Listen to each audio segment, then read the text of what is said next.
একটা করে ঢুকবে, উপর এক বালতি করে গরম পানি, ওই গরম পানিতে পুরো গা পুরো দেহ ঝলসে যাবে। এরপরে ফেরেশতারা হাতুড়ি নিয়ে দাঁড়িয়ে থাকবে, পিটানো শুরু করবে। পিটাতে পিটাতে মাসেলগুলোর হাড্ডিগুলো থেতলে যাবে। জাহান্নামের আগুনে জ্বলতে জ্বলতে যখন চামড়াগুলো গোশতগুলো ঝলসে যাবে, রব্বুল আলামিন নতুন করে চামড়ার গোশত গায়ের মধ্যে ফিট করে দিবে। ওই চামড়া গোশত আবার ঝলসাবে, আবার ফিট। আযাবটা মজা যেন ভালো করে টের পায়। একের পর এক শাস্তি শুরু এবার জাহান্নামে। যারা দুনিয়াতে আত্মহত্যা করছে, ছুরি মারছে, ও খালি ছুরিই মারবে। বিষ খাইছে, খালি বিষ খাবে। যে মেয়েগুলো ওড়নায় গলা পেঁচিয়ে আত্মহত্যা, তারা জাহান্নামের রশিতে আর ওড়নায় খালি আত্মহত্যা করতেই থাকবে।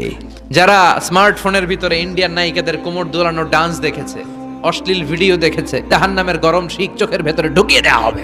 যারা মিথ্যা বলতো, ওদেরকে এক লাইন জাহান্নামের ছুরি দিয়ে কুচি কুচি করে জিহ্বাটা কাটা হবে। জমি মেরে খেয়েছে এরকম ডাকাইত আছে নাই, 7 জমিন ওর কাঁধে তুলে দেওয়া হবে। এবার ঘাড়ে কর।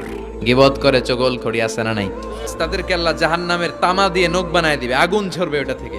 নিজেরা নিজের গালের গোশত আর বুকের গোশত টেনে কুড়ে কুড়ে খাবে। ওদের ব্যথার চিৎকারে পুরো জাহান্নামটা থারথার করে কাঁপে।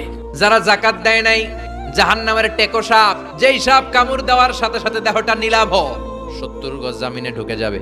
আবার সাপ ওখান থেকে ছোবল দিয়ে বের করে পা থেকে পেঁচাতে পেঁচাতে কোমরে একটা টাইট। পারবেন সহ্য করতে?